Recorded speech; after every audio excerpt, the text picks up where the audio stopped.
নমস্কাৰ news 18 digital লাইভত মই সৌৰভ গাৰ্গ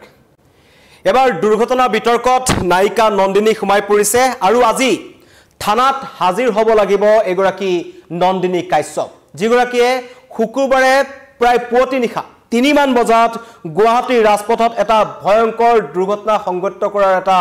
গুৰুতৰ অভিযোগ উত্থাপন হৈছে আৰু এই অভিনেত্ৰীগৰাকী যিগৰাকী দেখি আছে মোৰ পিছফালে এগৰাকী নৱাগত অভিনেত্ৰী নাম হৈছে নন্দিনী কাশ্যপ হেয়তেকৈ এখন নতুন অসমীয়া ছবি ৰুদ্ৰত এগৰাকী অভিনেত্ৰীক দেখা পোৱা গৈছিল আৰু তেখেতৰ প্ৰকৃত ৰূপটো গুৱাহাটীৰ ৰাজপথত প্ৰায় 3 বজাত একাংশই আবদ্ধ কৰিছিল আৰু এই অভিনেত্ৰীগৰাকীৰ এখন অতি দ্ৰুতবেগত এখন বাহন চলাই আহি পেলাই ৰাজপথত কাম কৰি থকা এজন শ্ৰমিকক তেওঁ খুন্দিয়াই পলায়ন কৰা এটা গুৰুতৰ অভিযোগ উত্থাপন হৈছিল আৰু শুকুৰবাৰৰ সেই ভিডিঅটো কালি সোশ্যাল মিডিয়াত ভাইৰেল হৈ পৰিছিল কাৰণ এইগৰাকী অভিনেত্ৰীয়ে দুৰ্ঘটনা সংঘটিত কৰি ৰোৱা নাছিল এইগৰাকী অভিনেত্ৰীক আজি দিছপুৰ থানাত দিনৰ 11 বজাত হাজিৰ হোৱাৰ নিৰ্দেশ দিছে দিছপুৰ আৰক্ষীয়ে তেখেতক তলব কৰিছে ঘটনাৰ নিশা প্ৰকৃততে কি হৈছিল হিট এণ্ড ৰানৰ ঘটনা বুলি কোৱা হৈছে আৰু অভিনেত্ৰীগৰাকীয়ে কিয় দুৰ্ঘটনা সংঘটিত কৰা স্থানৰ পৰা মটৰ ভাইকেল একমতে যেটো আমাৰ মটৰ ভাইকেল এক্ট আছে তাত যি প্ৰাথমিক পৰ্যায়ত এজন দুৰ্ঘটনা সংঘটিত কৰা ব্যক্তিক উঠাই লৈ নিকটৱৰ্তী হাস্পতাললৈ নিব লাগে যেটো প্ৰাথমিক কাৰ্য এগৰাকী অভিনেত্ৰীয়ে কি কাৰণত কৰা নাছিল সেই স্থানৰ পৰা কিয় পলায়ন কৰিছিল বাহনখন কোনে চলাই আছিল বাহনখন চলাই থকা অৱস্থাত এগৰাকী অভিনেত্ৰী হুৰামত্ত অৱস্থাত আছিল নেকি সকলো ঘটনাৰ তদন্ত দিছপুৰ আৰক্ষীয়ে কৰিব আৰু সকলোৱে বিচাৰিছে কাৰণ এই যুৱতীগৰাকীৰ অভিনেত্ৰীগৰাকীৰ বাহনৰ খুন্দাত যিজন যুৱক আহত হৈছিল সেই যুৱকজনৰ নাম হৈছে সামিউল হক অতি কম বয়সীয়া এজন যুৱক ৰাজপথত কাম কৰি আছিল নিখা সেই যুৱকজন এতিয়া জিএমচিএইচত তেখেতে আইসিইউত আছে জীৱন মৃত্যুৰে যুঁজি আছে সমগ্ৰ ঘটনাৰ তদন্ত সকলোৱে বিচাৰিছে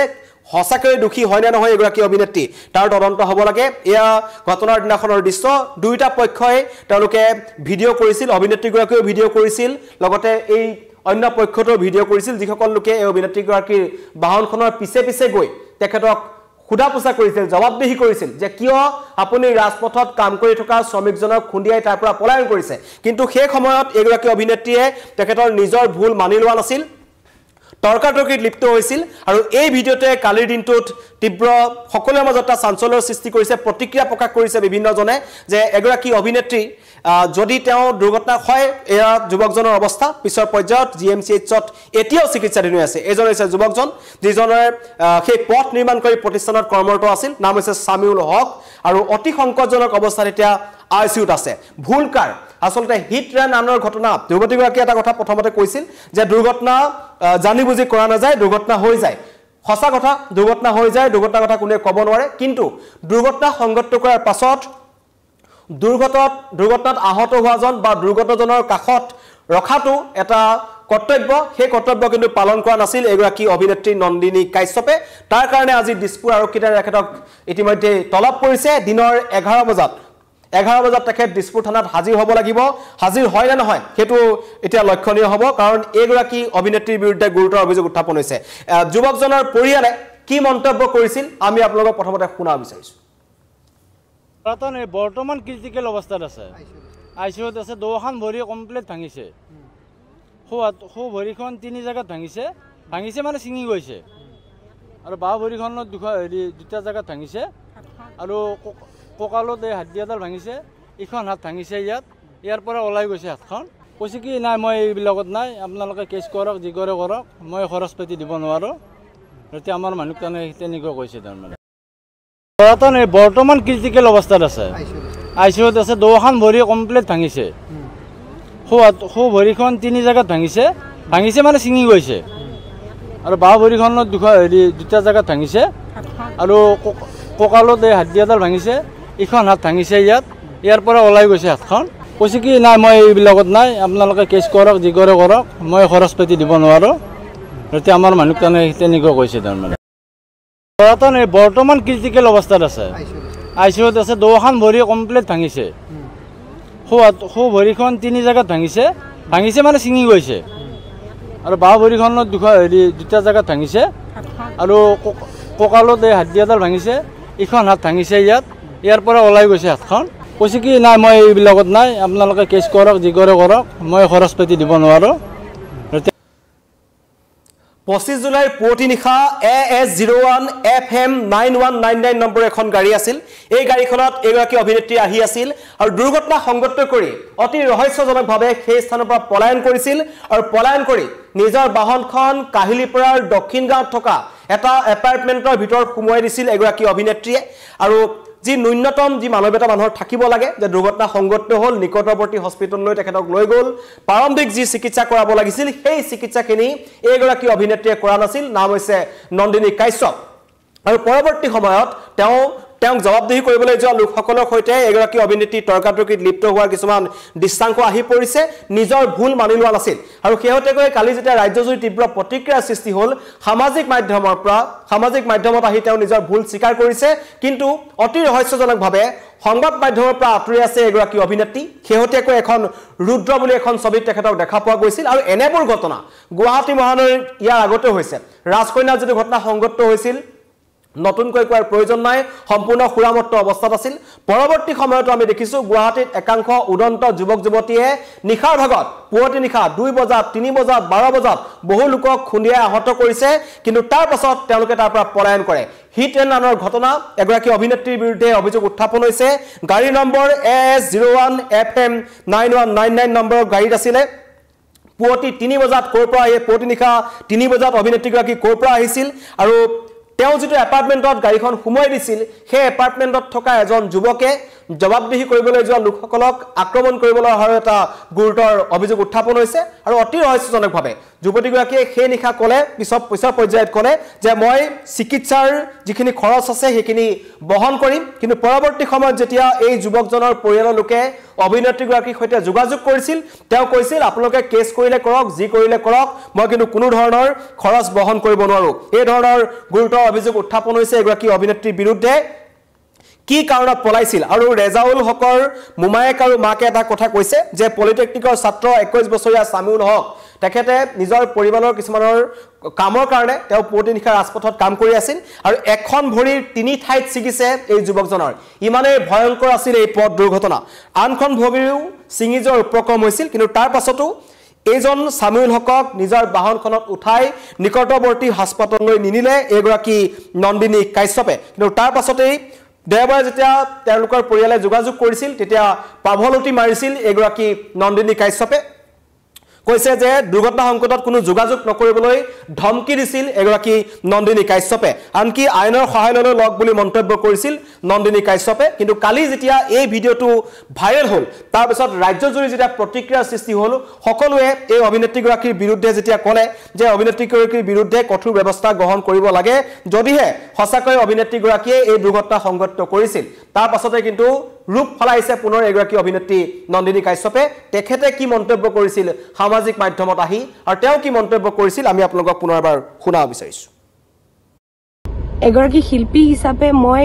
ৰাইজৰ কেতিয়াও বেয়াটো ভাবিবটো দূৰৰ কথা কৰাটো দূৰৰ কথা ভাবিবও নোৱাৰো তাৰ মানে গতিকে মই এটাই এই ভিডিঅ'টোৰ জৰিয়তে মই অনুৰোধ কৰিব বিচাৰিছো যে তেখেতৰ যি সমস্যা হৈছে বা যি এনেকুৱা ধৰণৰে তেওঁলোকক মই সহায় কৰিব পাৰো মই কৰিম কিন্তু এই মিছা এলিগেশ্যনবোৰ নলগাব বহুত কষ্টৰে আমি এজন শিল্পী হওঁ বহুত কষ্টৰে আমি মানুহৰ মন জয় কৰো সেইখিনি নষ্ট নকৰিব মই সেইটোৱে অনুৰোধ জনাইছো মোৰ লগতে বহুত কিখন অনুষ্ঠানো মোৰ লগত জড়িত হৈ থাকে সেইখিনিত খুব এফেক্ট হয় বা ময়ো মানসিকভাৱে মই বহুত এফেক্ট হৈছো ময়ো বহুত কষ্ট পাই আছো তেখেতেও দুখ পাইছে ময়ো কিন্তু দুখ নোপোৱাকে থকা নাই মেণ্টেলি ময়ো বহুত আনষ্টেবল হৈ আছো বৰ্তমান মই কামত মনোযোগ দিব পৰা নাই কাম কৰিব পৰা নাই গতিকে এই ভিডিঅ'টোৰ জৰিয়তে মই ক্ষমা বিচাৰিছো মোৰ শুভাকাংক্ষীসকলৰ ওচৰত যে তেওঁলোকৰ মনত মই আঘাত দিছো এইটো এটা এক্সিডেণ্ট আছিলে আৰু এক্সিডেণ্ট কোনেও কেতিয়াও জানি বুজি নকৰে এগৰাকী শিল্পী হিচাপে মই ৰাইজৰ কেতিয়াও বেয়াটো ভাবিবটো দূৰৰ কথা কৰাটো দূৰৰ কথা ভাবিবও নোৱাৰো তাৰ মানে গতিকে মই এটাই এই ভিডিঅ'টোৰ জৰিয়তে মই অনুৰোধ কৰিব বিচাৰিছো যে তেখেতৰ যি সমস্যা হৈছে বা যি এনেকুৱা ধৰণৰে তেওঁলোকক মই সহায় কৰিব পাৰো মই কৰিম কিন্তু এই মিছা এলিগেশ্যনবোৰ নলগাব বহুত কষ্টৰে আমি এজন শিল্পী হওঁ বহুত কষ্টৰে আমি মানুহৰ মন জয় কৰো সেইখিনি নষ্ট নকৰিব মই সেইটোৱে অনুৰোধ জনাইছো মোৰ লগতে বহুত কিখন অনুষ্ঠানো মোৰ লগত জড়িত হৈ থাকে সেইখিনিত খুব এফেক্ট হয় বা ময়ো মানসিকভাৱে মই বহুত এফেক্ট হৈছোঁ ময়ো বহুত কষ্ট পাই আছোঁ তেখেতেও দুখ পাইছে ময়ো কিন্তু দুখ নোপোৱাকৈ থকা নাই মেণ্টেলি ময়ো বহুত আনষ্টেবল হৈ আছোঁ বৰ্তমান মই কামত মনোযোগ দিব পৰা নাই কাম কৰিব পৰা নাই গতিকে এই ভিডিঅ'টোৰ জৰিয়তে মই ক্ষমা বিচাৰিছোঁ মোৰ শুভাকাংক্ষীসকলৰ ওচৰত যে তেওঁলোকৰ মনত মই আঘাত দিছোঁ এইটো এটা এক্সিডেণ্ট আছিলে আৰু এক্সিডেণ্ট কোনেও কেতিয়াও জানি বুজি নকৰে এয়া আছিল কালিৰ দিনটোত নন্দিনী কাশ্যপৰ মন্তব্য কিন্তু তাৰ আগদিনাখন দেওবাৰে কিন্তু তেওঁ এই যুৱকজনৰ যিজন যুৱক এতিয়াও জিএমচিএইচৰ আইচিইউ চিকিৎসাধীন হৈ আছে এটা ভৰি তিনি ঠাইত ভাঙিছে আৰু এটা ভৰি প্ৰায় ছিঙি যোৱাৰ উপক্ৰম হৈছে সেই যুৱকজন এতিয়া আইচিইউ চিকিৎসাধীন হৈ আছে মৃত্যুৰে যুঁজি আছে কিন্তু তাৰ পিছতো দেওবাৰে এইগৰাকী নন্দিনী কাশ্যপে সেই যুৱকজনৰ পৰিয়ালক মাতৃ আৰু মোমায়েকক আপোনালোকৰ চিকিৎসাৰ ব্যয় খৰচ নকৰো বুলি তেওঁ কৈছিল লগতে কৈছিল যি আইনী ব্যৱস্থা গ্ৰহণ কৰে আপোনালোকে কৰক যদি কেছ দিয়ে কেছ দিয়ক এনেকে ধৰণে কোৱাৰ এটা অভিযোগ উত্থাপন হৈছিল কিন্তু হঠাৎ ৰাজ্যজুৰি প্ৰতিক্ৰিয়া হোৱাৰ পাছত আৰু অন্য নালাগে যেহেতু ৰুদ্ৰ নামৰ যিখন চিনেমাৰ কথা কোৱা হৈছিল সকলোৱে কৈছিল যে ৰুদ্ৰ অভিনেত্ৰী কিন্তু ৰুদ্ৰৰ টিমটোৰ ফালৰ পৰাও কালি এটা স্পষ্টীকৰণ দিয়া হৈছিল ৰবি শৰ্মাই কৈছিল যে আমাৰ লগত এতিয়া নন্দিনী কাশ্যপৰ কোনো ধৰণৰ সংস্পৰ্শত আমি নাই চিনেমা কৰাৰ পাছত আমাৰ ইউনিটত আছিল কিন্তু এই যে 25 জুলাই নিশা 3 বজাত অভিনেত্ৰীগৰাকী ক'ৰ পৰা আহিছিল বা চিনেমাৰ সেটৰ পৰা আহিছিল নেকি অন্য তেওঁলোকৰ ওচৰৰ পৰা আহিছিল নেকি এনেকুৱা কোনো ধৰণৰ ঘটনাত ৰুদ্ৰ টিমটো জড়িত নহয় বুলি কিন্তু ৰবি শৰ্মাই স্পষ্ট কৰি দিছে আৰু আজি দিনৰ 11 বজাত দিছপুৰ থানাত এগৰাকী অভিনেত্ৰী হাজিৰ হ'ব লাগিব হিটেনাৰৰ ঘটনাৰ এটা অভিযোগ তেওঁৰ বিৰুদ্ধে উত্থাপন হৈছে যদিহে অভিযোগ মিছা তেন্তে আহি তেওঁ দিছপুৰ থানাত সকলো সবিশেষ ক'ব লাগিব কিন্তু তেখেতৰ যিটো ভিডিঅ' সেই ভিডিঅ'তে কিন্তু এতিয়া এটা তাৰ বিপৰীত এখন ছবিহে কিন্তু পৰিষ্কাৰ কৰি আছে অভিনেত্ৰীগৰাকীয়ে পলায়ন কৰিছিল বুলি বহুতে মন্তব্য কৰিছে কিন্তু আৰক্ষীৰ তদন্তত আৰক্ষী জেৰাত সকলো পোহৰলৈ আহিব কি কাৰণত সেই স্থানৰ পৰা পলায়ন কৰিছিল অভিনেত্ৰীগৰাকীয়ে আৰু এটা প্ৰশ্ন বহুতে এই লাইভতো কমেন্ট কৰি আছে যে হুৰামত্ত অৱস্থাত আছিল নেকি অভিনেত্ৰীগৰাকী হেতু তদন্ত কৰিবলৈ হে নিখা যুৱতীগৰাকী কোনো ধৰণৰ মেডিকেল টেষ্ট কৰা হোৱা নাছিল আৰু হেতু সময়ত আৰক্ষীও তাত উপস্থিত আছিল তেনে কিছুমান হুৰুঙাৰ মাজেৰে এগৰাকী অভিনেত্ৰী হাৰি যাব নেকি এটা কথা সঁচা যে অভিনেত্ৰীগৰাকীৰ বাহনেই এই যুৱকজনক খুন্দিয়াইছে হেতু সঁচা কথা আৰু যুৱতীগৰাকী যে পলায়ন কৰিছে হেতু ইতিমধ্যে স্পষ্ট হৈছে কিন্তু কি কাৰণে পলায়ন কৰিলে তেওঁক কোনোবা উচ্চতাই দিছিল নেকি তেওঁ কাৰোবাৰ সৈতে ফোনত সংস্পৰ্শত আছে নেকি কাৰণ যেটো ভিডিঅ' আমাৰ ওচৰত আছে ভিডিঅ'টো আমি দেখিছো বাৰম্বাৰ তেওঁ কাৰোবালৈ ফোন কৰি আছে এখন হৈছে বাহনৰ গাড়ীখন আৰু তেওঁ ফোনতে আছিল তেওঁ ভিডিঅ' কৰি আছিল বিপৰীত পক্ষ ভিডিঅ' কৰি আছিল কিন্তু সেই সময়ত এগৰাকী নন্দিনী কাশ্যপে কোনো কাৰণত মানি ল'ব বিচৰা নাছিল যে তেওঁ এই দুৰ্ঘটনা সংঘটিত কৰিলে সিনেমাৰ নায়িকাৰ প্ৰকৃত ৰূপ গুৱাহাটীৰ ৰাজপথত ওলাই পৰিছে ৰিল নায়িকাৰ ৰিয়েল ৰূপ আৰু তেওঁ যিটো প্ৰাথমিক যেটো কাম কৰিব লাগিছিল যে তেওঁৰ বাহনত খুনাত এজন যুৱক আহত হৈছে সেই যুৱকজনক ততাতৈয়াকৈ হাস্পতাললৈ লিব লাগিছিল কিন্তু তাৰ পৰিৱৰ্তে এগৰাকী অভিনেত্ৰীয়ে কি কৰিছে পলায়ন কৰিছে হেগৰাকী নাম হৈছে নন্দিনী কাশ্যপ কিন্তু আজি দিছপুৰ আৰক্ষী থানাত এই যুৱকজনৰ যিজনৰ নাম আছিল সামিউল হকৰ পৰিয়ালে এজাহাৰ দিছিল আৰু সেই এজাহাৰ ভিত্তিত নন্দিনী কাশ্যপক মতা হৈছে নন্দিনী এতিয়া কি কৰে হেয়া স্পষ্ট হ'ব পৰৱৰ্তী সময়ত কিন্তু দিছপুৰ আৰক্ষীয়ে সমগ্ৰ ঘটনাৰ তদন্ত কৰিব বাহনখনো হয়তো জব্দ কৰিব আৰু ভাষ্য গ্ৰহণ কৰিব সেই ঘটনাৰ সময়ত তাত উপস্থিত থকা বিভিন্ন লোকৰ কেইবাজন লোকৰ ইতিমধ্যে আৰক্ষী থানাত আহি নিজৰ ভাষ্য দিছে ঘটনাৰ সময়ত প্ৰত্যক্ষদৰ্শী কেইবাজনো আছিল তেওঁলোকে মন্তব্য কৰিছে কেনেকৈ পলায়ন কৰিছিল আৰু কিমান তীব্ৰ বেগত আহিছিল এই বাহনখন গুৱাহাটীত এনে ঘটনা ইয়াৰ আগতেও সংঘটিত হৈছে একাংশ উদন্ত যুৱক যুৱতীয়ে নিখাৰ ভাগত হুৰামত্ত অৱস্থাত আহি বহু লোকৰ প্ৰাণ এখন গুৱাহাটীত কাঢ়ি লৈছে তাৰ অন্যতম এটা উদাহৰণ ৰাজকন্যা আছিল ৰাজকন্যা ঘটনাৰ পিছত তেনে বহু ঘটনা সংঘটিত হৈ গ'ল তাৰ পাছত হেহতেকৈ এবাৰ নন্দিনী কাশ্যপ যিগৰাকী হেহতীয়াকৈ ৰুদ্ৰ নামৰ এখন চিনেমাৰ জৰিয়তে আত্মপ্ৰকাশ কৰিছিল কিন্তু আত্মপ্ৰকাশ কৰাৰ পাছতেই অভিনেত্ৰী এটা ভয়ংকৰ ৰূপ আমি গুৱাহাটীৰ ৰাজপথত দেখিবলৈ পালো আজি 11 বজালৈ অপেক্ষা কৰিব লাগিব আৰু 11 বজাৰ পিছত স্পষ্ট হ'ব দিছপুৰ আৰক্ষী জেৰাত প্ৰকৃততে 25 জুলাই পুৱতি নিশা 3 বজাত সেই স্থানত কি হৈছিল আৰু কিয় খুন্দিয়াইছিল বা খুন্দিয়াই কিয় পলায়ন কৰিছিল এগৰাকী অভিনেত্ৰী নন্দিনী কাশ্যপে আৰু সেই সময়ৰ যেটো দৃশ্যাংশ আছে সেই দৃশ্যাংশ দেখুৱাই মই এই লাইভৰ পৰা বিদায় লৈছো নমস্কাৰ সকলোকে মই নন্দিনী কাশ্যপ আজি দিনটো ধৰি যোৱাকালিও ধৰি যি এটা ভিডিঅ'ই সমগ্ৰ সামাজিক মাধ্যম আৰু লগতে সংবাদ মাধ্যমত চলি আহিছে মোৰ বিৰুদ্ধে যে মই এজন ল'ৰাক 21 বছৰীয়া ল'ৰাক গাড়ীৰে খুন্দিয়াই মই পলায়ন কৰিছো বুলি এইখিনিতে মই কওঁ যে মই প্ৰথম কথা এটাই ক'ম যে মই পলায়ন কৰা নাই কাৰণ সেইদিনাখন ৰাতি কমেও 1টামান বজাত মই মোৰ থিয়েটাৰৰ কেম্পৰ পৰা ঘৰলৈ গৈ আছিলো থিয়েটাৰ যেহেতু এই বছৰ আছো সকলোৱে গম পায় অসমবাসী ৰাইজে গম পায় যে মই এই বছৰ থিয়েটাৰত চুক্তিবদ্ধ হৈ আছো বুলি গতিকে মোৰ থিয়েটাৰৰ ৰিহাৰ্সেল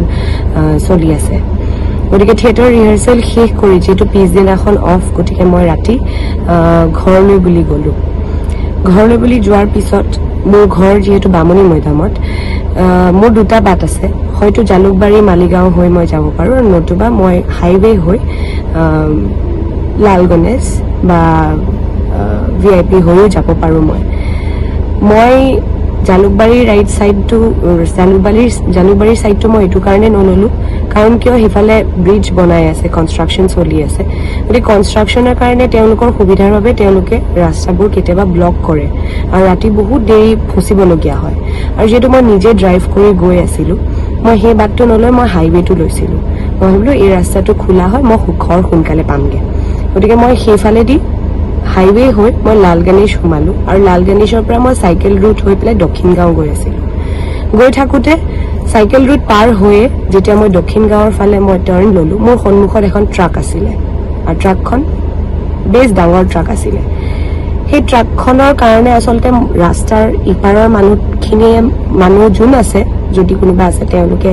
ইটো পাৰ দেখা নাই আৰু ইটো পাৰে যেহেতু মই আছিলো মই সিটো পাৰ দেখা নাই গতিকে ট্ৰাকখনে যেতিয়া সাইড দিবলৈ ইণ্ডিকেটৰ দিলে মই ৰাইট সাইডেদি কাটি পেলাই যাবলৈ লওঁতে যিজন ল'ৰা আহত হৈছে তেখেত স্কুটিখন লৈ হঠাৎ ওলাই আহিছিলে গতিকে তেখেতেও মোক দেখা নাই আৰু ময়ো তেখেতক দেখা নাই গতিকে পুলিচে ইনভেষ্টিগেশ্যন কৰাৰ মতে এইটো এটা প্ৰকৃত এক্সিডেণ্ট আৰু এক্সিডেণ্ট কেতিয়াও কোনো জানি বুজি নকৰে কেতিয়াও নকৰে না মই তেখেতক চিনি পাওঁ না তেখেতে মোক চিনি পায় সেই ৰাতি তেতিয়া বাজিছিলে কমেও 2-3টা বজাত মোৰ কোনো উদ্দেশ্য নাছিল যে আজি মই সেই এক্সিডেণ্টটো কৰি যাম আৰু মই পলাম সেইটো হোৱাৰ পিছত মোৰ গাড়ীখনৰ পিকআপটো কমি গৈছিলে সেই এক্সিডেণ্টটো হোৱাৰ পিছত মোৰ গাড়ীখনৰ পিকআপ কমি গৈছে মোৰ গাড়ী পিছফালে যেহেতু আৰু গাড়ী আছিলে মই গাড়ীখন সাইডত নি ৰখাইছো তাত ৰৈছো মই সেই ৰোৱা সময়খিনিত কিন্তু তাত ট্ৰাকৰ ড্ৰাইভাৰ গিটাৰ বাহিৰে বা এজন দুজন ল'ৰা তাত কোনো বেলেগ মাইকী মানুহ বা কোনো নাছিলে ল'ৰা আছিলে মই যেহেতু অলপমান হলেও মই ভয় খাইছো মই গাড়ীতে বহি মই ব্ৰেক মিৰৰ ভিউৰ পৰা মই চাই আছো তেখেতক ধৰিছে তাৰপিছত মই আৰক্ষী বিষয়াক ফোন কৰিছো পুলিচ থানাত মই ফোন কৰিছো আৰু মই জনাইছো তেওঁলোকক যে এনেকে তেনেকে হৈছে গতিকে মই যদি পলালোহেঁতেন হয়তো মই আৰক্ষীক নিজে মই ফোন নকৰিলো হয় গোল কথা গ'ল দুজন ল'ৰাই মোৰ পিছা কৰিছে বুলি মই গম নাপাওঁ তেওঁলোকে পিছে পিছে আহি মোক খেদি খেদি ভিডিঅ' কৰিছে ভিডিঅ' কৰি যে মানে মোৰ এনেকুৱা ফিল হৈছে যে যদি মই ল'ৰা হলেহেঁতেন হয়তো তেওঁলোকে মোক তাত মাৰিবলৈ খেদি অহা নিচিনাকে আহিছে মোক তাৰমানে গতিকে এগৰাকী ছোৱালী হৈ মইতো তাত যুঁজিব যাব নোৱাৰো ল'ৰাখিনিৰ মাজত আৰু কোনো ধৰণৰ এইটো যুক্তিসংগত কথাও নহয় যে এজনী ছোৱালীয়ে তেনেকে ৰাতি মানে নামি যাব বা ল'ৰাকেইটাৰ মাজত যাব গতিকে মই নগৈ মই ঘৰলৈ গুচি আহিলো গুচি অহাৰ পিছত নেক্সট ডে কিন্তু ৰাতিপুৱাই মই গৈছো মোৰ দেউতাক লৈ দিছপুৰ থানালৈ মই গৈছো মোৰ এক্সিডেণ্ট হোৱা গাড়ীখনো লৈ গৈছো তাত লৈ গৈ তেওঁলোকৰ লগত কথা বতৰা পাতি তেওঁলোকে মোৰ গাড়ীৰ কাগজ পাতি চব জেৰক্স লৈছে যি ফৰ্মেলিটিজ আছে চব কৰিছে তেওঁলোকে মোৰ গাড়ী চাইছে চাই মেলি তেওঁলোকে গোটেইখিনি ইনভেষ্টিগেশ্যন যি কৰিব লাগে গোটেইখিনি কৰিছে কৰি মেলি তেওঁলোকে এইটোৱে কৈছে যে এইটো এটা এক্সিডেণ্ট এইটোত না আপোনাৰ দুখ আছে না তেখেতৰ দুখ আছে গতিকে তথাপিও আপোনালোকে মিলামিচি লওক কথা পাতি লওক তেতিয়া মই তেওঁলোকক এটাই কথা কৈছো যে যিহেতু মোৰ গাড়ীৰ লগত তেওঁৰ এক্সিডেণ্ট হৈছে মোৰ গাড়ীৰো ক্ষতি হৈছে মোৰ গাড়ী এতিয়া থিয়েটাৰত মই আছো মোৰ অহা যোৱা খুব অসুবিধা হৈছে কাৰণ গাড়ীখনৰ তেনেকুৱা এটা অৱস্থা হ'ল গাড়ীখনৰ বহুতখিনি ক্ষতি হৈছে সেই গাড়ীখন বনাবলৈ যাওঁতেও মোৰো খৰচা এটা আছে তথাপিও তেখেত যেহেতু সৰু ল'ৰা গতিকে মই তেখেতক কৈছো যে তেখেতক মই সহায় কৰিবলৈ মই আছো মই এই কথাখিনি মই আৰক্ষী বিষয়াসকলৰ আগত মই কৈ আহিছো তাৰপিছত মই থানাত সেই গোটেইখিনি কথা পাতাৰ পিছত মোৰ গাড়ী এনভিআই কৰিছে এনভিআই কৰি পেলাই যি ৰিপৰ্ট লাগে ৰিপৰ্ট আহিছে ৰিপৰ্টৰ মতে তেওঁলোকে গাড়ী মোক সমঝাই দিছে মই গাড়ী আনি মই গেৰেজত বনাব দিছো এতিয়া কথাটো হ'ল যে এই যিবোৰ ভিডিঅ'জ মোৰ বিৰুদ্ধে দিয়া হৈছে কৈছে যে মই হিট এণ্ড ৰান কেছত মানে মই ফচিছো মই পলাইছো মই মোৰ গাড়ী 100-120 স্পীডত আছিলে মই ভাবো শিক্ষিত লোকে হয়তো এইখিনি কথা মিছা বুলি ভাবিব কাৰণ এখন ট্ৰাকৰ পিছত যেতিয়া এখন গাড়ী নৰ্মেল 4-হুইলাৰ এখন থাকিব সেই গাড়ীখনৰ স্পীড 100 টো হ'ব নোৱাৰে তাৰ মানে কেতিয়াও হ'ব নোৱাৰে গতিকে মই চলাই আছো বুলি মই কথাটো কোৱা নাই সেই সময়টোত মই আছিলো গাড়ীখনত গতিকে মই ফিজিক্যালি মই চাই আছিলো স্টেবল মাইন্ডত তাৰ মানে আৰু কৈছে মোৰ গাড়ীত মদ পাইছে কোনো ধৰণৰ তেনেকে কোনো মোৰ গাড়ী চাবলৈ অহা নাই মোৰ গাড়ী চাবলৈ অহা নাই তেওঁলোকে আপোনালোকে হয়তো ভিডিঅ'টো দেখিছে তেওঁলোকে মুখে ভিডিঅ' কৰিছে মোৰ গাড়ীখনক কিন্তু ভিডিঅ' কৰা নাই বা গাড়ীখনে যে খুন্দিয়াইছে সেইটো প্ৰুফ কিন্তু তেওঁলোকৰ ওচৰত একো নাই অকল মোৰ নাম্বাৰ প্লেটটো আছে কিন্তু নাম্বাৰ প্লেটটো তেওঁলোকে যি ভিডিঅ' কৰিছে তাৰে পিছফালটোহে দেখাইছে গতিকে মই বেছি কথা একো নকওঁ মই জাষ্ট আপোনালোকক এটাই কথা ক'ব বিচাৰিছো যে মই এগৰাকী অভিনেত্ৰী বুলি বা এগৰাকী ছোৱালী বুলি ইমান টাৰ্গেট নকৰিব মই যিখিনি কৰিবলগীয়া আছে মই কৰি আছো মই থাকিব নোৱাৰো মই থিয়েটাৰত আছো ব্যস্ত আছো মই যেটো থাকিব নোৱাৰো ফিজিক্যালি মই তাত প্ৰেজেন্ট থাকিব নোৱাৰো কিন্তু মোৰ হৈ মোৰ মা দেউতা তাত আছে কন্টিনিউয়াছলি তেওঁলোক কন্টেক্টত আছে পুলিচৰ লগত কন্টেক্ট কৰি আছে লৰাজনক খবৰ লৈ আছে আৰু এটা কথা তেওঁলোকে কৈছে যে মই তেওঁলোকৰ খবৰ লোৱা নাই মোৰ খবৰ সব আছে কিন্তু মই খবৰ লৈ আছো মই হেতুৱে ক'ব বিচাৰিছো যে আপোনালোকৰ খবৰ মই লৈ আছো বা তেখেতৰ খবৰ এই ভাইটিটোৰ খবৰ মই লৈ আছো আৰু এগৰাকী শিল্পী হিচাপে মই ৰাইজৰ কেতিয়াও বেয়াটো ভাবিবতো দূৰৰ কথা কৰাটো দূৰৰ কথা ভাবিবও নোৱাৰো তাৰ মানে গতিকে মই এটাই এই ভিডিঅ'টোৰ জৰিয়তে মই অনুৰোধ কৰিব বিচাৰিছো যে তেখেতৰ যি সমস্যা হৈছে বা যি এনেকুৱা ধৰণৰে তেওঁলোকক মই সহায় কৰিব পাৰো মই কৰিম কিন্তু এই মিছা এলিগেশ্যনবোৰ নলগাব বহুত কষ্টৰে আমি এজন শিল্পী হওঁ বহুত কষ্টৰে আমি মানুহৰ মন জয় কৰো সেইখিনি নষ্ট নকৰো